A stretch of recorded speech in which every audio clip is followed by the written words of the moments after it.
All right, let's jump right into today's deep dive. This time we're tackling the Ming Dynasty.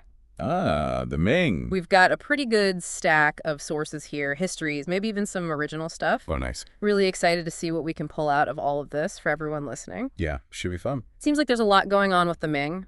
Big battles, interesting emperors, mysteries. Where should we even begin? Well, we've got to give folks at least a little context, right? Yeah. The Ming Dynasty, it all happens roughly between 1368 and 1644, so almost 300 years. Okay, that's a decent chunk of time. It is. So for this deep dive, let's maybe focus on the key people and events, the things that really sum up what the Ming Dynasty was all about. Sounds good to me. I'm seeing a lot about 1344 in our sources. Anything interesting happening then? Oh yeah, 1344. That was a rough year for the Yuan Dynasty. You know, the dynasty that came right before the Ming? Right. Imagine this. The Yellow River, that super important river in China, floods massively, like unbelievably devastating. People lose their homes, famine breaks out, total chaos. Ooh, that sounds awful. But the Yuan Dynasty, they were powerful, right? Surely they could handle a flood. You'd think so, wouldn't you? Mm. But here's the crazy thing. Instead of just fixing the problem, the Yuan government gets stuck in this weird debate about whether they should even bother fixing the Yellow River. Seriously, they're arguing about whether to deal with a massive flood. Yep. It shows you how messed up things were on the inside of the Yuan dynasty. They were so divided, so out of touch with what people needed, that they couldn't even agree on how to handle a major crisis. Wow, so they basically chose chaos. Sounds like they were asking for someone to come along and take over. Exactly. And that's where our main man, Zhu Yuanzhang, enters the scene. This guy, he becomes the founder of the Ming Dynasty. And unlike the Yuan leaders, he actually got what the common people were going through. He saw the devastation firsthand and knew things needed to change. Okay, so crumbling dynasty on one side, a leader who gets it on the other. This Zhu Yuanzhang, he had to be someone pretty special, right? Like born into power or something? Nope, not even close. His story is like the opposite of being born with a silver spoon. This guy went from being a poor orphan to a Buddhist monk, just trying to survive. Talk about an underdog story. From monk to leading a rebellion, that's a pretty wild career change. What was it about this guy that let him rise to power like that? Honestly, it kind of defies the odds. Even after he takes over Yingtian, which is modern-day Nanjing. By the way, he's still considered a small-timer compared to some of his rivals, Right. like Chen Yuliang and San Shicheng. So he's the underdog everyone underestimates. I bet a lot of people can relate to that. What set him apart then? Aside from understanding the people, I mean. Well, along with that connection to the people, Zhu Yuanzhang was a seriously sharp military strategist. It wasn't just luck. He knew how to outsmart his opponents and win, even when they had way more troops. Okay, so brains and the people support a good combo to have. Any particular battles that show off his military genius? Oh, definitely. The Battle of Lake Poyang in 1363. Zhu Yuanzhang goes up against Chen Yuliang, whose forces totally outnumber him, especially when it comes to ships. But Zhu Yuanzhang, he uses this clever tactic and traps Chen Yuliang's entire fleet, wiping them out. Whoa, that's one way to win a battle. That victory probably shaped how the Ming Dynasty used its navy later on, right? They had those massive warships. You know, it probably did. It definitely would have made an impression. But while Zhu Yuanzhang, who, by the way, became the Hongwu emperor, was brilliant on the battlefield, he was also super ruthless about keeping his power. Yeah. He wanted absolute loyalty and obedience. And if anyone seemed like even a possible threat, well, they were in trouble. Yikes. Sounds like you didn't want to get on his bad side. Any examples of just how ruthless he could be? One that really gets me is the execution of General Zhu Lianzu. This guy was loyal, a good general, but he killed a local official without permission. Zhu Yuanzhang had him executed immediately. No second chances, huh? Sounds like being a Ming official under him was a risky job. You got that right. And the Huaiyang case really drives that home. What was that all about? It starts with someone accusing this chancellor, Huaiyang, of maybe planning a rebellion. But it blows up into this crazy purge where over 10,000 officials are killed. 10,000? That's insane. The emperor must have been really paranoid. Oh, definitely paranoid. And the Guo Huan case is another example. Guo Huan, the minister of revenue, was accused of stealing a huge amount of grain.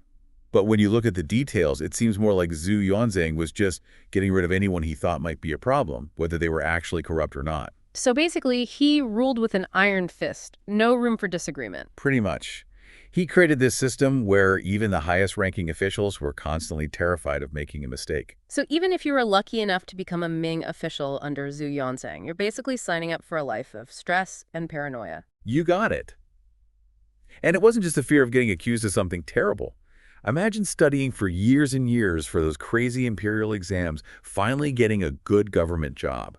And then you find out the pay is terrible. They weren't even paid well? What was up with that? Yeah, the salaries for Ming officials were shockingly low, especially when you consider how much work they had to do and how much responsibility they had. And to top it all off, Zhu Yuanzhang's economic policies weren't exactly helping things. What do you mean? What was wrong with the economic policies? Well, he tried to introduce paper money, but it didn't go well. There was counterfeiting, inflation. People just didn't trust the new system. So even if you were getting paid on time, your money was worth less and less as time went on. Oh, man. So not only were they overworked and underpaid, they had to deal with a messed up economy, too. No wonder some officials might have been tempted to, find ways to make a little extra money on the side. Yeah, that financial instability definitely didn't help things. It sounds like life under Zhu Yuanzhang, even for the people in charge, was rough. But he's not the end of the Ming Dynasty, right? You're right, there's way more to the story. Next, we're going to meet someone just as ambitious as Zhu Yuanzhang, but maybe even more interesting, Zhu Dai, the younger emperor. Ooh, I like the sound of that. Zhu Dai. I've heard he was a bit of a game changer. Oh, he was. And his story, how he came to power, is full of drama and twists. We're talking sibling rivalry, military cunning, and even a mystery about who his real parents were. Wait a minute, a mystery about his parents. That's juicy. It makes you wonder how much we really know about history, Exactly. That's what makes studying the Ming Dynasty so cool. There's always something new to discover, another layer of intrigue. All right, I'm hooked. Before we get ahead of ourselves, let's back up. How does this Zhu Dai even come into the picture if Zhu Yuanzhang's already emperor? Well, it's not like he just appeared out of nowhere. Zhu Dai was actually Zhu Yuanzhang's son. But how he became emperor, that's a whole other story. It involves family drama, political maneuvering, and a military campaign that almost tore the Ming Dynasty apart. Okay, this is getting good. Let's get into it. So, with Zhu Dai, right, you got to remember, he wasn't the first choice for emperor. His older brother, Zhu Biao, he was supposed to get the throne. The classic heir apparent situation. What happened to the brother? Zhu Biao died kind of suddenly back in 1392, and that threw a wrench into things. I bet. So you'd think Zhu Dai, the next oldest son, would just take over, right? That's what you'd think. But Zhu Yuanzhang, he had other plans. Oh, who'd he pick instead? Get this. He skips over all his other sons and goes straight for his grandson, Zhu Biao's son. This kid becomes the Jianwen emperor. Wow. What a power move. So how did Zhu Di feel about getting passed over like that? Oh, he was not happy. And this is where things get spicy. Lao Dai, remember, he's already a proven military leader. He's not just going to sit around while someone else, especially a young, inexperienced relative, takes what he thinks is rightfully his. Yeah, I wouldn't be too thrilled about that either. Sounds like we're about to have a showdown. You got it. Zhu Dai, fueled by ambition and feeling like he got a raw deal, launches this whole military campaign, the Jingnan campaign, to take the throne for himself. Full-blown rebellion, then. Who were the major players in all of this? Aside from Zhu Dai, of course. On Zhu Dai's side, you've got this fascinating guy, Yao Guanzhao, a Buddhist monk and a military strategist. He was a key advisor to Zhu Dai. A monk giving battle advice. That's an interesting combo. What about the Jianwen Emperor's team? Who is trying to defend the throne? The Jianwen Emperor had some loyal people, but ultimately they weren't enough to stop Zhu Dai. He was too determined, and his military skills were too good. After a bunch of battles and strategic moves, Zhu Dai takes Nanjing, the capital, in 1402. Coup successful. So what happened to the Jianwen Emperor? Did Zhu Di capture him? Execute him? That is the million-dollar question. Historians have been arguing about this for centuries. The official story is that the Jianwen Emperor died in a fire at the palace during the siege. But there are all these rumors and theories that he actually escaped and went into hiding. Wait, so an emperor just vanishes? That's crazy. It's like a historical mystery novel. Did Zhu Dai ever try to find out what really happened? This whole mystery really hung over Zhu Dai's reign. He was obsessed with finding out the truth, sent out tons of people to investigate. There's even a record of this secret mission given to an official named Hu Ying to try and locate the missing emperor. What did he find? Any answers? That's the frustrating part. The historical sources are super vague about what Hu Ying discovered. We don't know for sure what he told Zhu Dai when he got back. Man, talk about a cliffhanger. Makes you realize how much we don't know about the past, even with all the records and stuff. Totally. History is always more complicated than it seems at first glance. In this case, we might never know for sure what happened to the Jianwen emperor. So Zudi takes the throne, becomes the Yongle emperor, with this mystery still hanging over him. How did that affect his rule? Did he end up paranoid and suspicious like his father? While that whole missing emperor thing definitely played a role, Zudi's reign was more about ambition, big projects, really solidifying the Ming Dynasty's power, both inside China and on the world stage. So he wasn't just sitting around worrying about ghosts from the past. He was busy. What were some of his big achievements? First off, he decided to move the whole capital city, from Nanjing to Beijing. Whoa, hold on. Moving an entire capital, that's a huge deal. Why do that? It was strategic. Beijing was closer to the north, which is where the Mongols are always causing trouble. By moving the capital, Zudi could keep a closer eye on them and project Ming power more effectively. So a power move, basically. Anything else big happen under Zudi? Tons. Under his rule, the Forbidden City, that amazing palace complex in Beijing, that was finished. He also had this gigantic encyclopedia made the Yongle Encyclopedia. It was supposed to be a collection of all knowledge. Super ambitious. Wow. The Forbidden City and an encyclopedia trying to cover everything. Talk about leaving your mark on history. He definitely wanted to make a statement. And it wasn't just inside China either. Zudi also sponsored these epic voyages led by Zheng He, a eunuch admiral. They sailed all over the Western oceans, Southeast Asia, India, the Middle East, even parts of Africa. Wait, eunuchs could be admirals. I thought they were mostly stuck doing administrative stuff in the palace. That's a common idea, but it's not always true. Eunuchs, because of their unique position, could actually end up with a lot of power even outside the palace. Interesting. So what was the point of these Zheng He voyages? Just exploring or something more?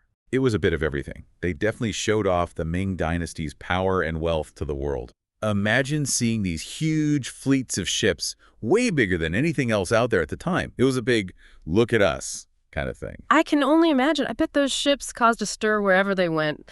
But it sounds like there was more to it than just showing off, right? Right. They also did diplomacy, setting up trade with a bunch of different countries, brought back all sorts of cool stuff and tribute to the Ming court. And sometimes they even got involved in local conflicts, showing that the Ming Dynasty wasn't afraid to use its power. So a mix of exploration, diplomacy, and a little bit of military might. How did the voyages affect the Ming Dynasty? Did they bring back anything valuable? Oh, tons of stuff. They came back with exotic goods, spices, even animals.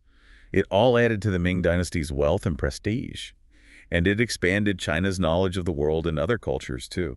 It's amazing to think about the impact those voyages must have had on everyone involved.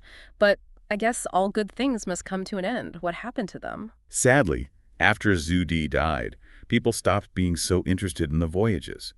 Some officials thought they were a waste of money and resources, and they wanted to focus on other stuff, like defending the north from the Mongols. That's a bummer. Seems like a missed opportunity. So what happened to the Ming Dynasty after Zhu died? Did his successors keep up with his ambitious plans? Zudi left a pretty big legacy behind. The Ming Dynasty was powerful, but also facing some serious problems. Some emperors, like his son, the Hongxi Emperor, tried to just keep things stable and build on what Zhu had done. Others, they had a harder time living up to that level of ambition. Sounds like the Ming Dynasty, even after Zhu died, was still pretty dynamic, but I have a feeling things are about to get a bit rocky. You're picking up on something there. The Ming Dynasty achieved some amazing things, but it also had its fair share of internal struggles and outside threats. And those problems, they're going to start coming to a head in the later years of the dynasty. Okay, let's get into it then. What were some of the big issues that started emerging as the Ming Dynasty went on? Well, one thing we've already touched on is the influence of eunuchs in the government. Some were loyal and helpful, but others, they used their position to get rich and powerful, and that messed things up. Those eunuchs, always causing trouble. Any particular ones who stand out as, like, the worst? One that really comes to mind is Wang Xin. This guy got super powerful during the reign of the Xingtang Emperor. Now, this emperor, not exactly a strong leader, which gave Wang Xin the chance to really take control. Uh-oh. Weak emperor, ambitious eunuch. That's a recipe for disaster. What did Wang Xin do? He basically ran the show. Manipulated the emperor, getting rid of his enemies, getting rich. He even had people build temples to worship him. Total power trip. Temples dedicated to him. Man, talk about an ego. He was practically running the empire then. How did other officials react to that? A lot of them were horrified, and they spoke out against him. But Wang Xin was brutal about silencing anyone who questioned him, accused them of treason, corruption, anything to get rid of them. So he ruled by fear, basically. Did anyone try to stop him? There were some brave officials who risked their lives to expose him. One group was the Donglin Academy. These scholars and officials who wanted to reform the government and make it more moral. They were a constant pain in Wang Zhen's side, always criticizing him. Good for them. Standing up to a bully like that takes guts. What happened to them? Did they manage to take Wang Zhen down? Sadly, no. He was too strong. He managed to turn things around and accuse the Donglin Academy of all sorts of crimes. A lot of them were imprisoned, tortured, even executed. Oh, man. That's awful. Shows how even the good guys can lose when someone's abusing their power like that. It sounds like the Ming Dynasty was really falling apart at this point, not just politically, but morally, too. It was a rough time. But even in all that mess, there were still good people trying to do the right thing. Remember Wang Yangming, that philosopher official we talked about before? Oh, yeah. The scholar general guy. What was he up to during all this? Wang Yangming was something else. A brilliant thinker, a military leader, and a good administrator.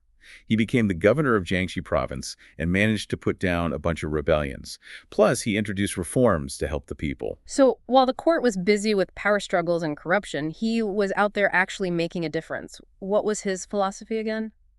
Wang Yangming believed that people are basically good and that it's important to work on your own moral character. He thought real knowledge comes from doing things and experiencing life, not just reading old books.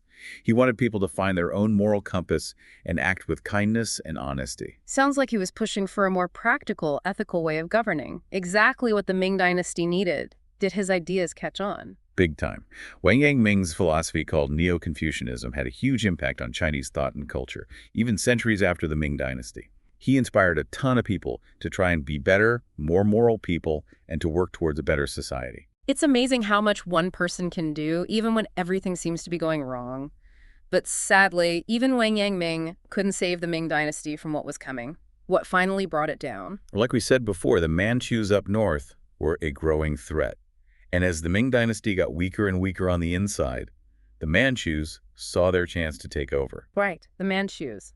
We left off with them declaring their own dynasty. What happened next? Did they just invade? Nurhaci, their leader, kept getting stronger, taking more territory. He won a bunch of battles against the Ming forces, captured some key cities.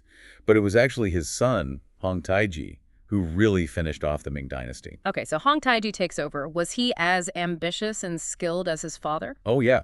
He was a brilliant strategist and a great military leader. He kept expanding, consolidating power, and he also did some pretty smart things to weaken the Ming Dynasty from the inside. Weakening them from the inside. How do you do that? Hong Taiji was amazing at propaganda. He spread messages appealing to people who were unhappy with the Ming government, promising them a better life if they joined the Manchus. He also took advantage of all the fighting between different factions in the Ming court, turning them against each other. So he was playing the long game, sowing chaos and division. Pretty sneaky. Did it work? Definitely. A lot of Ming officials and military guys, they'd had enough of the corruption and the mess in the Ming government. They switched sides and joined the Manchus, which made it way harder for the Ming Dynasty to defend itself. So the Ming Dynasty was basically falling apart from the inside, making it easy for the Manchus to take over. What was the final blow then? What ended the Ming Dynasty for good? In 1644, this peasant rebellion, led by a guy named Li Zicheng, captured Beijing. The Chongzhen emperor, the last Ming emperor, he actually killed himself rather than be captured. Suicide. That's a dark way to go out. So is that the end of the Ming Dynasty? It is, kind of, but it's not quite that simple. Li Zicheng, even though he took the capital, couldn't hold on to it for very long. Really? What happened? Who kicked him out? Remember those Ming officials who joined the Manchus? Well, one of them, a general named Wu Sangui, was guarding this important pass on the Great Wall. He wasn't sure about siding with the Manchus at first, but when he heard that Beijing had fallen and the emperor was dead, he decided to make a deal with them. What kind of deal? He basically let the Manchu army, led by Hong Taiji's son, the Shunzi emperor, walk right through the Great Wall and into China. Together, they defeated Li Zicheng and took back Beijing. So a Ming general betrayed the dynasty and let the Manchus in. Ouch. What happened after that? The Shunzi emperor marched into Beijing in 1644, and that was the start of the Qing dynasty. which ruled China for the next 268 years. 268 years. That's incredible. Makes the Ming Dynasty's 276 years seem kind of short in comparison. So that's it then. The Ming Dynasty, with all its ups and downs, is over, replaced by a whole new dynasty with its own story to tell. It just goes to show that history is always changing. Dynasties rise and fall, empires come and go. It's all about the flow of time. It's been amazing exploring the Ming Dynasty with you today. From those crazy early days to the dramatic ending. We've seen emperors who came from nothing, eunuchs who had way too much power, officials fighting for good and bad. It's a story full of ambition, scheming, innovation. And in the end, it really shows you how much humans can shape history. And it reminds us that history isn't just names and dates in a textbook. It's about people, their choices, their actions, what they believed in. By understanding the past, we can learn a lot about ourselves today and what might happen in the future. So what about you listening out there? What stuck with you from our deep dive into the Ming Dynasty? What questions are you still thinking about? Don't be afraid to keep exploring, to question what you think you know, and to dig up those hidden stories from the past. All right, so we're back. Last we left off, the Ming Dynasty was in a pretty rough spot. Power struggles, a shaky economy, and those Manchus looming in the north. I'm kind of nervous to see what happens next, honestly. Yeah, it's about to get intense. The early 1600s were a wild time for the Ming Dynasty. It's like everything was going wrong at once. Right, so let's start with those power struggles. We talked about eunuchs before, but who are the big players trying to grab control during this time? Well, one guy who really stands out is Wei Zongxian. He was a eunuch who got crazy powerful under the Tianqi emperor. And this emperor, well, he wasn't exactly known for being a strong leader. Uh-oh. That sounds like a bad combo: weak emperor, power-hungry eunuch. What was Wei Zongxian doing exactly? Basically, he was running the show. He pulled the strings, got rid of anyone who got in his way, made himself super rich. He even had temples built to himself. Temples to him. That's some serious ego right there. He was basically the emperor in all but name then. How did the other officials handle that? A lot of them were disgusted, obviously, and they spoke out against him. But Wei Zongxian was ruthless. He shut down anyone who criticized him, accused them of treason, corruption, anything to get them out of the picture. So as a rule of fear, nobody dared to challenge him. Were there any good guys trying to stop him? There were a few brave souls who stood up to him, like the Donglin Academy, this group of scholars and officials who wanted to clean up the government and make it more ethical. They were constantly on Wei Zongxian's case, calling him out for his bad behavior. I admire their courage, standing up to a tyrant like that. That takes some guts. What happened to them, though? Did they manage to take him down? Unfortunately, no. Wei Zongxian was just too powerful. He managed to frame the Donglin Academy, accusing them of all sorts of crimes. A lot of them were imprisoned, tortured, some even executed. Man, that's depressing. A reminder that sometimes even when you're doing the right thing, the bad guys still win. It sounds like the Ming Dynasty was really going downhill fast at this point. It was a dark time, for sure. But even with all the bad stuff happening, there were still good people trying to make things better. You remember Wang Yangming, right? That philosopher official. Yeah, the guy who was both a scholar and a general. What was he doing while all this chaos was going on? Wang Yangming was amazing. He was a brilliant thinker, but he could also lead an army and run a province. He became the governor of Jiangxi and put down a bunch of rebellions. Plus, he came up with all these reforms to improve people's lives. So while the court was imploding, he was out there actually getting things done. That's pretty inspiring. Remind me about his main ideas again. Wang Yangming believed that everyone has the potential to be good, and that it's super important to work on your own moral compass. He wasn't all about just studying old books. He thought you learn by actually doing things, experiencing life. He wanted people to find their own inner goodness and act with kindness and integrity. Sounds like he was way ahead of his time. Did his ideas have any lasting impact? Oh, yeah. His philosophy, called Neo-Confucianism, was huge in China for centuries. He inspired tons of people, scholars, officials, regular folks, to try and be better people and work towards a better society. It's amazing to see how one person can have that kind of influence, even when things are falling apart around them. But sadly, even Wang Yangming couldn't fix everything that was wrong with the Ming Dynasty. What was the final nail in the coffin, so to speak? Well, we can't forget about the Manchus up north. They were still a major threat, and as the Ming Dynasty became weaker and weaker, the Manchus knew it was their time to strike. Right. The Manchus, they'd already declared their own dynasty, remember? What happened next? Did they just go all in and invade? Nurhaci, their leader, was still expanding his territory and winning battles against the Ming. But it was actually his son, Hong Taiji, who delivered the knockout punch to the Ming Dynasty. Okay, so Hong Taiji takes over. Was he as ambitious and capable as his father? Just as much, if not more. He kept up the expansion, kept consolidating his power. He also did some really clever stuff to undermine the Ming Dynasty from the inside. What do you mean from the inside? Hong Taiji was a master of propaganda. He basically spread messages to people in the Ming Empire who were unhappy, promised them a better life if they sided with the Manchus. He also stirred up trouble between different groups within the Ming government, getting them to fight amongst themselves. So he was playing mind games, creating chaos and division. Clever, but kind of ruthless, too. Did it work? It totally did. A bunch of Ming officials and military leaders got fed up with the corruption and incompetence of their own government and switched sides, joining the Manchus. That made it way harder for the Ming Dynasty to defend itself. Sounds like the Ming Dynasty was basically shooting itself in the foot. What was the final event that brought it all crashing down? In 1644, this massive peasant rebellion led by Li Zicheng took over Beijing. The last Ming emperor, the Chongzhen emperor, chose to kill himself rather than be captured. Wow, he actually committed suicide. That's a pretty dramatic ending. So that's it then. The Ming Dynasty is officially over. In a way, yes. But there's a twist. Li Zicheng, even though he took the capital, couldn't actually hold on to it for long. Hold on. If he didn't stay in charge, who did? Well, remember those Ming officials who'd gone over to the Manchu side? One of them, a general named Wu Sangui, was guarding a super important pass on the Great Wall. He wasn't sure about helping the Manchus at first, but when he heard about Beijing falling and the emperor's suicide, he made a deal with them. What kind of deal? He basically opened the gates and let the Manchu army march right through the Great Wall and into China. It was Hong Taiji's son, the Shunzi emperor, who led them. They joined forces with Wu Sangui, crushed Li Zicheng, and took back Beijing. So basically, a Ming general betrayed his own dynasty and handed the keys to the Manchus. That's rough. What happened after that? The Shunzi emperor walked right into Beijing in 1644, and that was the beginning of the Qing dynasty, which ruled China for a whopping 268 years. 268 years is a long time. Makes the Ming's 276 years look kind of small, actually. So that's it then.